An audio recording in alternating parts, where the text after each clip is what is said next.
नमस्कार स्टूडेंट्स, जीटीयूए final year 6 સેમેસ્ટરની એક્ઝામ ઓનલાઈન એમસીક્યુ ટાઈપ લેવાની જાહેરાત કરી છે. એટલે અત્યાર સુધી આપણે ફર્ટિલાઇઝર ટેકનોલોજીમાં ફ્લો સીટ્સ એન્ડ ઇટ્સ મેઝરેન્જિંગ problems, preparation, properties and uses એવું જોતા હતા. નાવ એમાંથી જ એમસીક્યુ આવશે, બરાબર. તો કઈ રીતે, કેવા પ્રકારના એમસીક્યુ મલ્ટિપલ ચોઇસ ક્વેશ્ચન પૂછાશે, બરાબર. તો હું તમને કમ્પાઉન્ડ વાઇઝ, એટલે કે ફોર એક્ઝામ્પલ યુરિયા, તો યુરિયામાંથી પોસિબલ કેટલા એમસીક્યુ છે, કઈ રીતે પૂછાય છે, બરાબર. તો આપણે સ્ટેપ બાય સ્ટેપ ચર્ચા કરીશું. પરંતુ સૌથી પહેલાં ઇન્ટ્રોડક્શન ઓફ ફર્ટિલાઇઝર ટેકનોલોજી, બરાબર. તો સૌથી પહેલાં વોટ ઇઝ ફર્ટિલાઇઝર? તો fertiliser is a material which when added in the soil for the growth of plant. પ્લાન્ટને જરૂરી છે એવા પોષક તત્વો પૂરા પાડવા માટે આપણે ફર્ટિલાઇઝરનો ઉપયોગ કરીએ છીએ. તો સૌથી પહેલું બેઝિક વસ્તુ આવશે ક્લાસિફિકેશન, બરાબર. Classify fertilisers. તો તમને ખબર જ છે ફર્ટિલાઇઝર 3 પ્રકારે ક્લાસિફાય થાય છે. નાઇટ્રોજિનિયસ ફર્ટિલાઇઝર, જેને N2 એટલે કે જેટલા પણ ફર્ટિલાઇઝર નાઇટ્રોજન તત્વ ધરાવે છે એને આપણે માર્કેટમાં N2 ના નામથી, બરાબર. ફોર એક્ઝામ્પલ યુરિયા, બરાબર. તો એ N2 કન્ટેન્ટ આપણને મળશે, ડાયરેક્ટ સિંગલ નાઇટ્રોજન મળશે નહીં. સેકન્ડ છે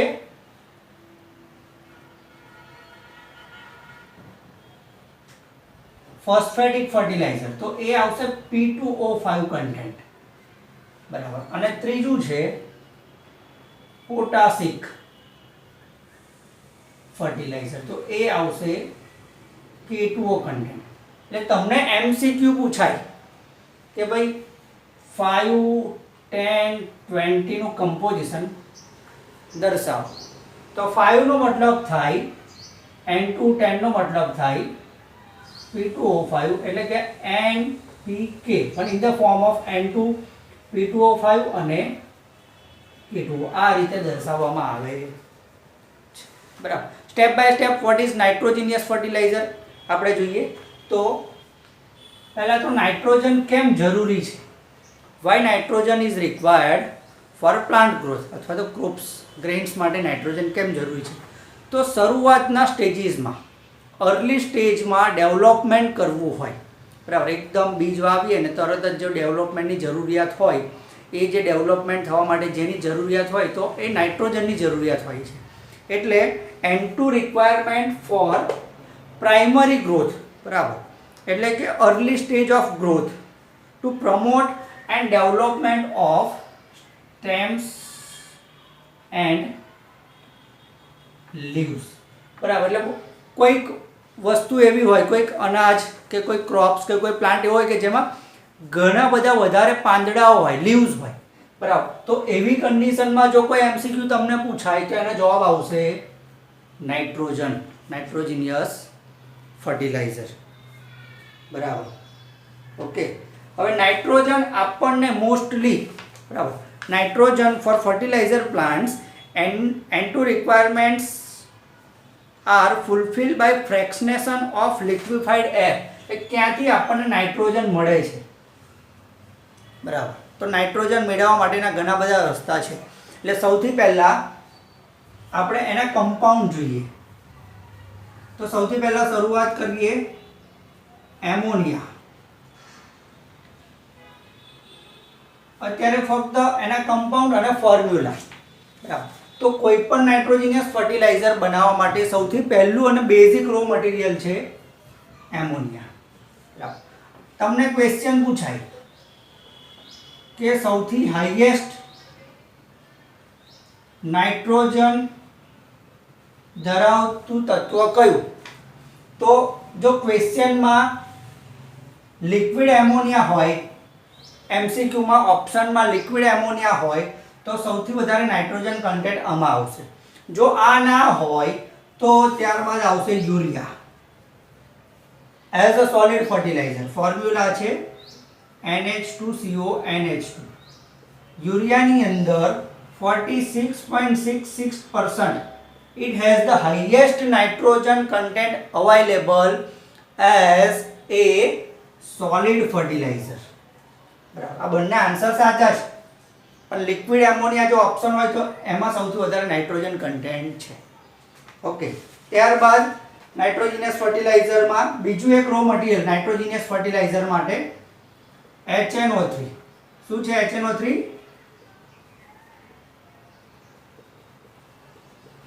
નાઇટ્રિક એસિડ. બરાબર, પછી આવશે એમોનિયમ નાઇટ્રેટ. ફોર્મ્યુલા છે NH4 NO3 ammonium nitrate. Ammonium sulphate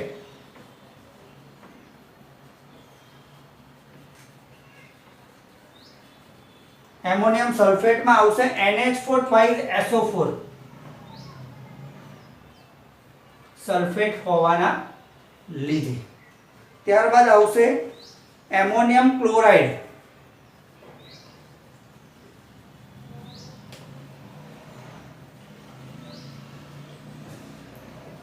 NH4Cl. બરાબર, અત્યાર સુધી શું જોયું આપણે? તો કે આ બધાની ફ્લો શીટ જોઈ. એમોનિયાની કઈ કઈ મેથડ છે, કેટલી ફ્લો શીટ છે, યુરિયાની flow sheet, nitric acid production flow sheet, ammonium nitrate કઈ રીતે બને છે, એમોનિયમ સલ્ફેટ કઈ રીતે બને છે, એમોનિયમ ક્લોરાઇડ કઈ રીતે બને છે. હવે આના રિલેટેડ આપણે MCQ જોવાના છે. બરાબર, ઓકે. ત્યારબાદ આવશે can.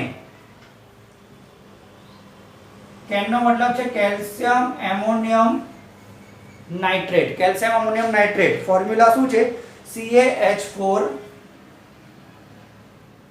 N4O9 calcium ammonium nitrate. ત્યારબાદ આવશે ammonium sulphate phosphate ASP ammonium sulphate phosphate H11 N2O8 PS ammonium sulphate phosphate. ત્યારબાદ આવશે સોડિયમ નાઇટ્રેટ. સોડિયમ નાઇટ્રેટ બરાબર. તો these are the simple regarding nitrogenous fertilizer. આ સિવાય બીજા કોઈ MCQ અત્યારે જસ્ટ તમને નામ અને ફોર્મ્યુલા આટલું યાદ રાખવાનું છે. સેકન્ડ લેક્ચરમાં હું તમને આમાંથી કોઈ એક કે બે કમ્પાઉન્ડ વિશે ડિટેલમાં કઈ રીતે કેટલા પ્રકારના MCQ પૂછાશે એની આપણે ચર્ચા કરીશું. બરાબર, તો these are all about nitrogenous fertilizer. Okay, now phosphatic fertilizer થોડું કાઢી નાખવું પડશે.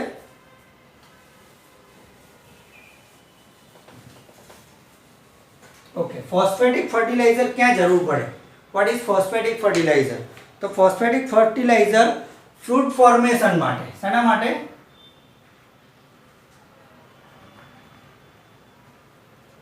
ફ્રૂટ ફોર્મેશન માટે જરૂરી છે. ઝાડ પણ પાંદડા ફળ ફૂલ આવી ગયા તો ફ્રૂટ ફોર્મેશન જોઈશે. બરાબર, એટલે કે ફ્રૂટ ફોર્મેશન ક્યાં? આ શરૂઆતના સ્ટેજ માટે, તો આ લેટર સ્ટેજ માટે, લેટર સ્ટેજીસ ઓફ ગ્રોથ. બરાબર, એટલે પાછળના ગ્રોથ માટે ફ્રૂટ ફોર્મેશન માટે P2O5 એટલે કે ફોસ્ફરસ, ફોસ્ફેટિક ફર્ટિલાઇઝરમાં ફોસ્ફરસ એટલે કે આપણે તો P સાથે જ મતલબ છે, એની રિક્વાયરમેન્ટ. ઓકે, તો અહીંયા શરૂઆત કરીએ. સૌથી પહેલા આવશે phosphoric acid, basic raw material H3PO4 phosphoric acid. Ammonium phosphate,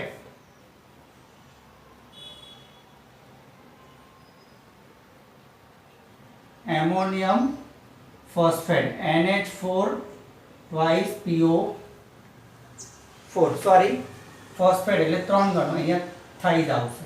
ammonium phosphate. Calcium phosphate,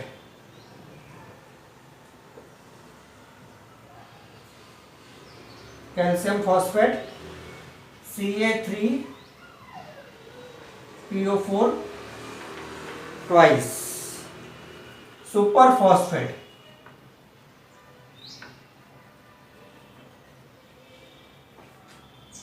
triple super phosphate,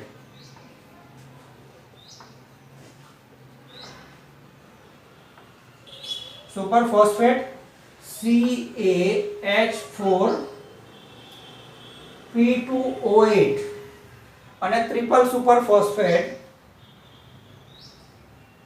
Ca બ્રેકેટમાં H2PO4 twice. Super phosphate કરતા ટ્રિપલ સુપર ફોસ્ફેટમાં ફોસ્ફરસ કન્ટેન્ટ વધારે હોય નોર્મલી, બરાબર. નાઇટ્રોફોસ્ફેટ,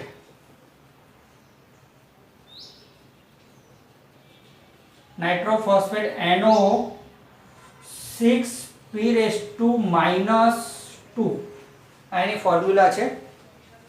sodium phosphate,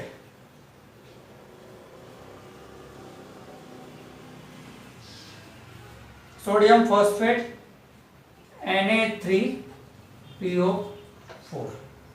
okay. Ammonium phosphate જે છે એમાં mono ammonium phosphate અને diammonium phosphate. Mono ammonium phosphate NH4H2PO4. Mono ammonium ફોસ્ફેટને ammonium hydrogen phosphate પણ કહેવામાં આવે છે. અને diammonium phosphate, diammonium NH4 twice single H થઈ જશે PO4, ડાયએમોનિયમ ફોસ્ફેટ. બરાબર. આ ફૂલ ફોર્મ યાદ રાખવાના. આ બધા જ ફોસ્ફેટિક ફર્ટિલાઇઝરમાં આવે. યાદ રહેશે. ફોસ્ફેટિક ફર્ટિલાઇઝર્સ શું કરે? Accelerates fruit formation for later stage of growth of plant. બરાબર. પાછળના સ્ટેજીસના પ્લાન્ટના ગ્રોથ માટે ફોસ્ફરસ આપણને જોઈતું હોય છે. નાવ થર્ડ વન, પોટાશિક ફર્ટિલાઇઝર. પોટાશિક ફર્ટિલાઇઝર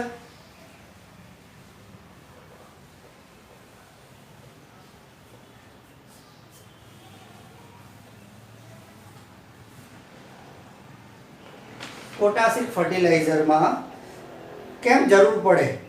તો જે સ્ટાર્ચ છે, સ્ટાર્ચ કોની અંદર હોય? તો કે ફોર એક્ઝામ્પલ પોટેટોઝ, બરાબર. પોટેટોઝની અંદર સ્ટાર્ચ હોય, બરાબર. એટલે starch development, starch potatoes or sum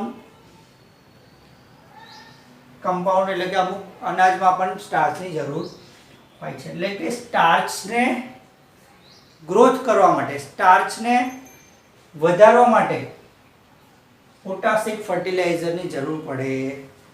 The potassic fertilizer helps in development of starch. કોની અંદર? in potatoes and grains. તો કયા કયા પોટાશિક ફર્ટિલાઇઝર છે?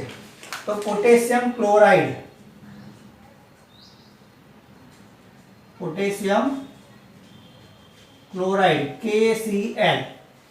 પોટેશિયમ શોર્ટમાં લખું છું, potassium nitrate KNO3. Potassium sulphate K2SO4.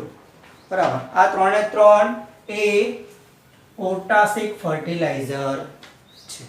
એટલે NPK આ મેજર ન્યુટ્રિયન્ટ છે, બરાબર. ત્રણે ત્રણ ઇમ્પોર્ટન્ટ અને મેઇન એલિમેન્ટ્સ છે, ન્યુટ્રિયન્ટ્સ છે, બરાબર. નાઇટ્રોજન શરૂઆતમાં જોઈએ છે, ઝાડ, ફળ, ફૂલ, પાંદડા એના ગ્રોથ માટે. એનો ગ્રોથ થઈ જાય પછી ફ્રૂટ ફોર્મેશન, બરાબર. એસિલેટ ફ્રૂટ ફોર્મેશન, બરાબર. આનો ડેવલપમેન્ટ થઈ ગયું એટલે ફ્રૂટ ફોર્મેશનના ડેવલપમેન્ટ માટે ફોસ્ફેટિક ફર્ટિલાઇઝર, ફોસ્ફરસની રિક્વાયરમેન્ટ હોય છે. પોટાશિક ફર્ટિલાઇઝર, ફ્લોર ફ્રૂટ બની ગયું, એનો સ્વાદ, બરાબર. એમાં સ્ટાર્ચ, પ્રોટીન ડેવલપમેન્ટ કરવા માટે પોટેશિયમની રિક્વાયરમેન્ટ હોય. તો this are all about major classification. આ શું થયું? Straight fertiliser. સ્ટ્રેટ ફર્ટિલાઇઝર એટલે શું? તો નાઇટ્રોજન ડાયરેક્ટ જોઈએ, ફોસ્ફરસ ડાયરેક્ટ જોઈએ, પોટેશિયમ ડાયરેક્ટ જોઈએ, એટલા માટે એને સ્ટ્રેટ ફર્ટિલાઇઝર્સ પણ કહેવાય, બરાબર. તો straight fertilisers are those which supply only one primary nutrient. Suppose n જોઈએ તો n મળે, p જોઈએ તો p મળે, k જોઈએ તો k મળે. તો આ ત્રણે ત્રણ એ સ્ટ્રેટ ફર્ટિલાઇઝર્સ પણ કહેવામાં આવે છે, individual.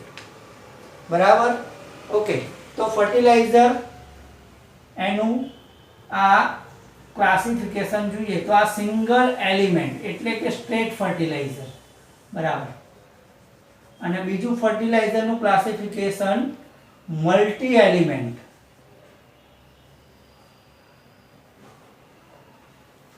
Now what is multi element? Multi એલિમેન્ટમાં બે પ્રકાર છે, કોમ્પ્લેક્સ ફર્ટિલાઇઝર